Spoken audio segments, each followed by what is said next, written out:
आप सभी को नमस्कार प्रणाम दोस्तों। शाम के 6 बज चुके और मैं फिर हाजिर हूँ एक नई वीडियो के साथ में। लेकिन दोस्तों आपने देखा होगा कि मैं हमेशा अपने इस चैनल पर एक क्राइम की वीडियो लेकर आता हूँ, लेकिन आज मैं थोड़ा हटकर वीडियो लेकर आया हूँ। आज की वीडियो होने वाली है जो कि परसों यानी कि आज से 2 दिन पहले अमित शाह जी द्वारा, प्रधानमंत्री जी द्वारा और बीजेपी सरकार द्वारा एक कानून लाया गया है CAA। आज CAA के बारे में कुछ ऐसे तथ्यों पर बात की जाएगी दोस्तों, जहां पर इसके बारे में कुछ क्लियरिटी, कुछ साक्ष्यों के साथ मैं आप सभी लोगों के सामने जाहिर करूंगा, जिससे आपको CAA को लेकर जो आपके दिमाग में अगर कुछ चल रहा होगा तो वो क्लियर हो सकेगा। तो आज उसी के ऊपर चर्चा होने वाली है दोस्तों। आज की हम चर्चा स्टार्ट करते हैं। स्टार्ट करने से पहले वही रिक्वेस्ट है आप सभी लोगों से कि आप हमारे इस चैनल पर नया है तो प्लीज इस चैनल को सब्सक्राइब कर जरूर जाइएगा। तो दोस्तों आज का जो विषय है CAA का, जो सरकार ने CAA जो लाया है, इसका प्रारूप देखा जाए तो जो विपक्षी पार्टियां हैं, विपक्षी पार्टियों का कहना है कि CAA एक मुसलमानों के ऊपर थोपा जा रहा है, कुछ दलित समाज के लोगों के ऊपर थोपा जा रहा है, कुछ बौद्धों के ऊपर थोपा जा रहा है, यानी कि उन लोगों की नागरिकता छिन जाएगी। इसी के साथ दोस्तों आपने परसों की डिबेट सुनी होगी अमित शाह जी की, तो उन्होंने कहा है क्लियर रूप से और एक विश्वास के साथ कि बीजेपी सरकार का कोई धर्म नहीं है। बीजेपी सरकार का सिर्फ एक ही धर्म है, वो है भारतीय संविधान।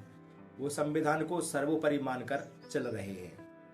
अब उन्होंने बात की तथ्यों पर, जैसे कि असदुद्दीन ओवैसी हैं, जैसे उनका कहना है, और कांग्रेस पार्टी के एक नेता हैं अधीर रंजन चौधरी जी, जिनका भी कहना है कि इसमें अगर जो बांग्लादेश और पाकिस्तान और म्यांमार से जो 2-3 देशों से आने वाले जो शरणार्थी हैं, उनको ही यहाँ की हिंदुस्तान की नागरिकता क्यों दी जा रही है, वहां से आए हुए मुसलमानों को नागरिकता क्यों नहीं दी जा रही है। तो आज इसी विषय पर विशेष चर्चा होने वाली है दोस्तों, जिसे आप लास्ट तक जरूर सुनिएगा।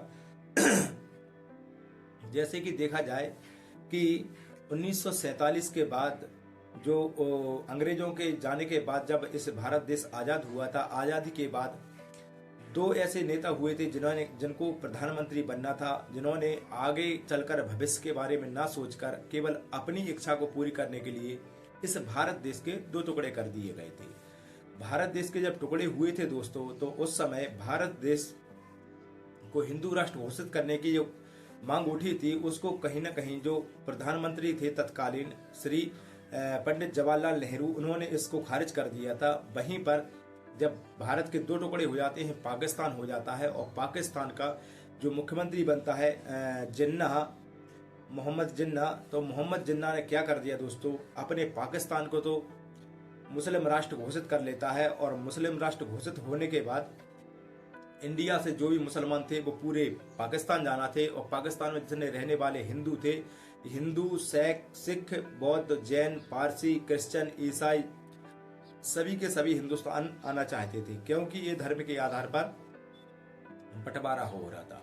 तो दोस्तों हुआ ऐसा ही यहाँ पर कि धर्म के आधार पर बंटवारा तो हो गया, मुसलमानों को पाकिस्तान दे दिया गया था और हिंदुओं को हिंदुस्तान।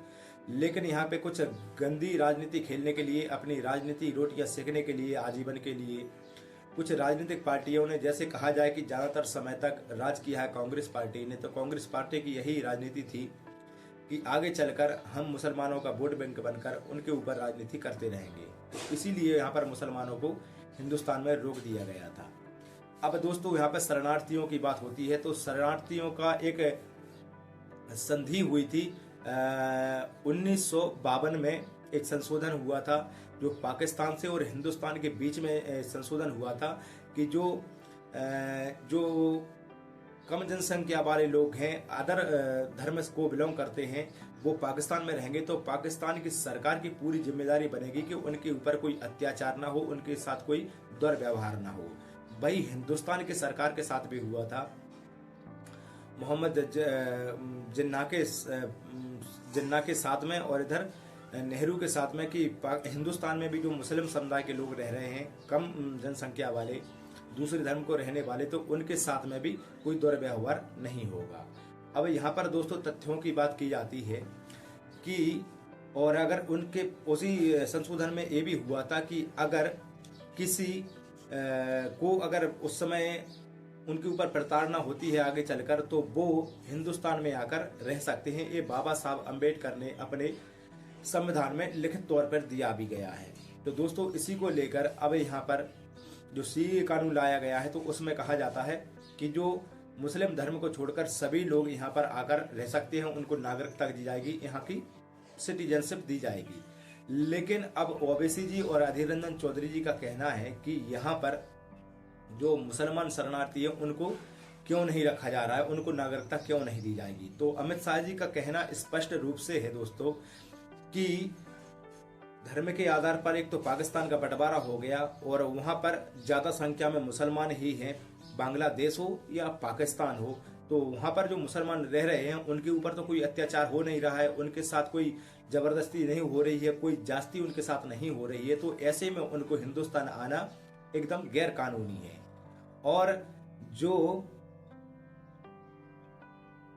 अदर धर्म को अपन मानने वाले लोग हैं, जैसे कि क्रिश्चियन, बौद्ध, हिंदू और भी सिख, ईसाई, जो सभी लोग हैं जो दूसरे धर्म को मानते हैं, तो इनका मैं एक आंकड़ा बताता हूं जिससे आप सभी लोगों को एक स्पष्ट हो जाएगा कि 1952 की गणना में 1947 की ही गणना में देखा जाए तो पाकिस्तान में 23.7% अलग धर्म को मानने वाले लोग रहते थे उस समय।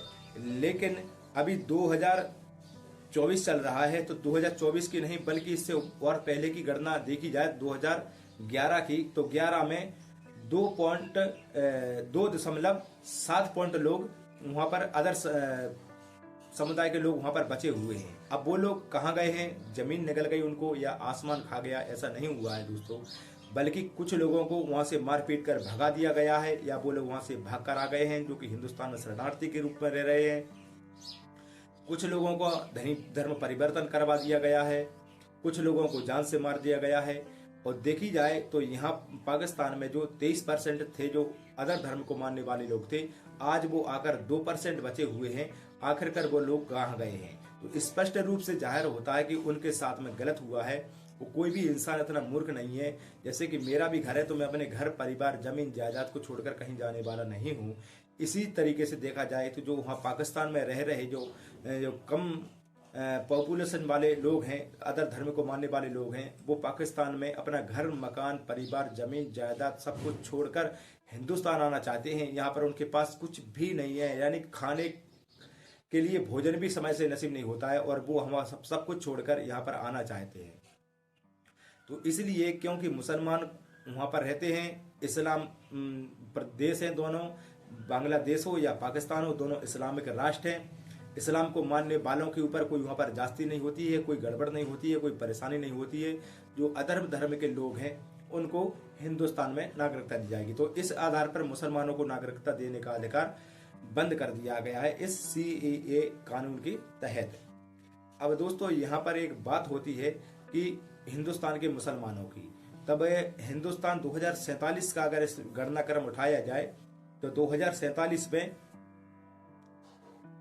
6.7 पॉइंट मुसलमान थे हिंदुस्तान में जब आज़ादी का समय हुआ, और इस समय 14.17 पॉइंट मुसलमान हिंदुस्तान में हैं। यानी कि हिंदुस्तान में मुसलमानों के साथ कोई दुर्व्यवहार, कोई भेदभाव, कोई ऊंच नीच या उनके साथ जास्ती समझौता ऐसा कुछ भी नहीं हुआ है। उनके साथ कोई दुर्व्यवहार नहीं हुआ है, क्योंकि यहाँ पर जो 6% थे आज वो 14% हो चुके हैं। यानी कि क्लियर है, अगर किसी आंकड़े से देखा जाए उनके साथ कोई दुर्व्यवहार, उनके साथ कोई जास्ती नहीं हुई है।